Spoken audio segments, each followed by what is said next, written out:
Dagatan Bay, natatagong likas yaman ng Socorro, Surigao del Norte.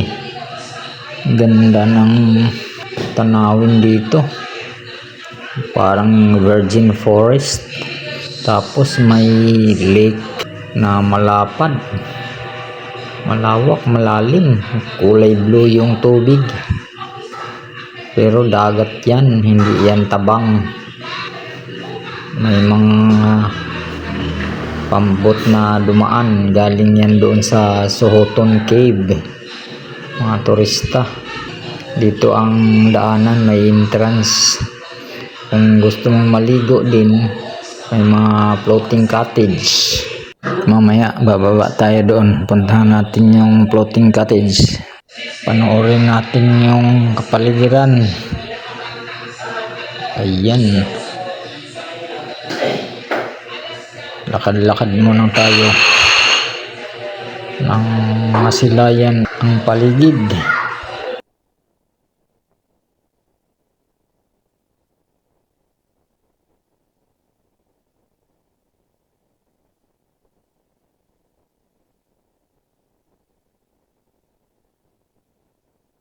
Yan, banda yung daanan papunta doon sa Sohoton Cave, yung parang sulok na yan.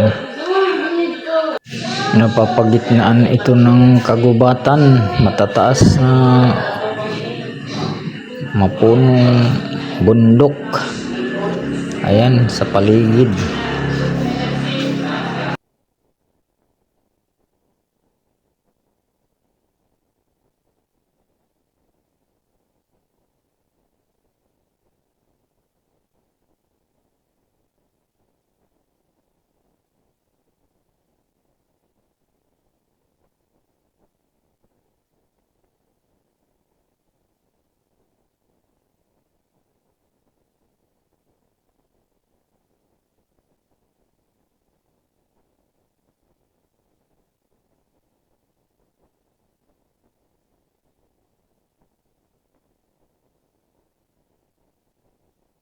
May punong pine tree pa. Ibig sabihin malamig din dito sa lugar na to. Naligo dito sa Dagatan Bay Resorts, floating cottage, malalim. Pwede kami na ito ba? Pwede kami na ito.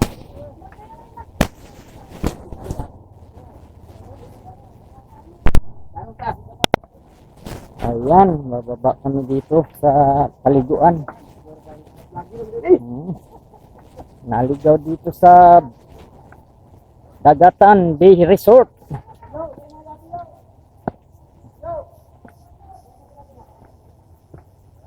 Surbihin natin para balang araw maka-swimming, makapag-swimming at mapopromote ang magagandang tanawin dito sa Socorro Isla. Kaso pag pumunta dito magbike, pahirapan ka muna papunta at pauwi. Ayan, Dagatan. Welcome to Dagatan. Ha? Kana? Oy, taas po do. Slide do. Pag maligo. Yun.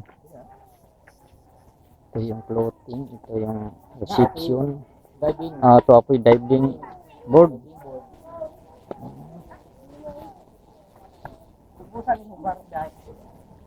Isa ka tadapos. Mag-slide. Pa-slide ang mga bata.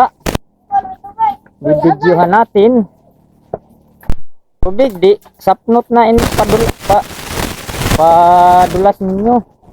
Kaya may tubig. Why dagat. Dito magpa-slide ang mga bata pero walang umaagos na tubig.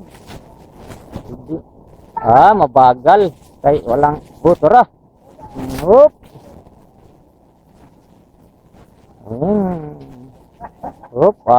Honong.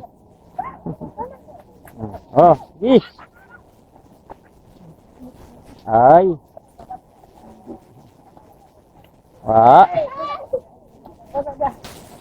Oop.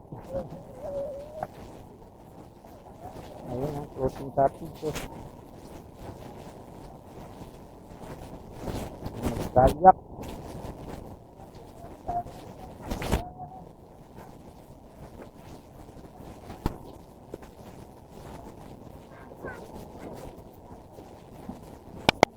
Dagat.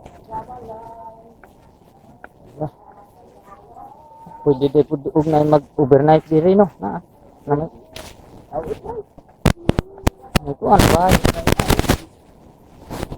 Dal, pagkaon, luto. Nampoy tubig banlawanan dani. Wah.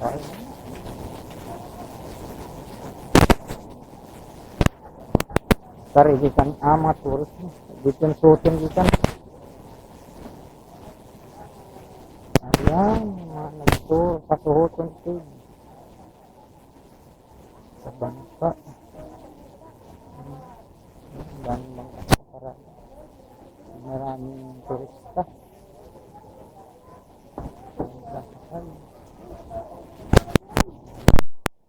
Dito. Ang ganda. Alright.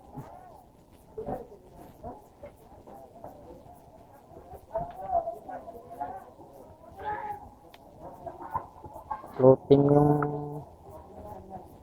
sampahan ng mga galing sa pambot.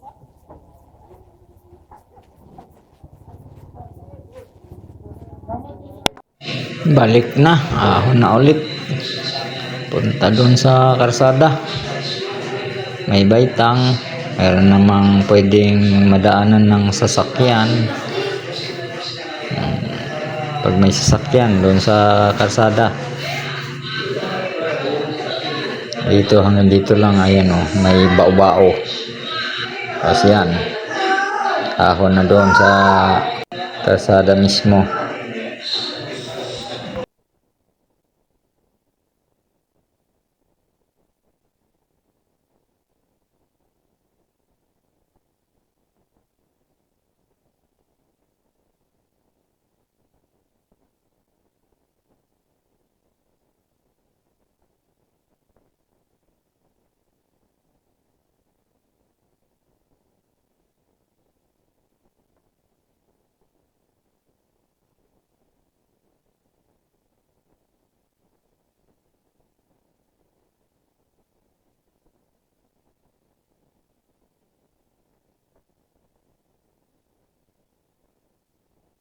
Ito yung gate.